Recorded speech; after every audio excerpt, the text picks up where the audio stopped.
Do you know that there is a small mandir in the northern part of Bengal that is said to be protected by elephants? Locals here believe that if you are a passerby, then you should definitely make a stop at this mandir. Otherwise, Yamraj might make a stop at your door. It is said that if you seek your blessings at this temple, then your journey will be smooth and easy, and if you don't, something might happen to you.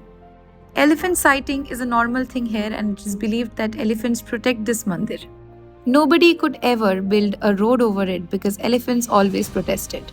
So, do you believe this is a superstition or a supernatural?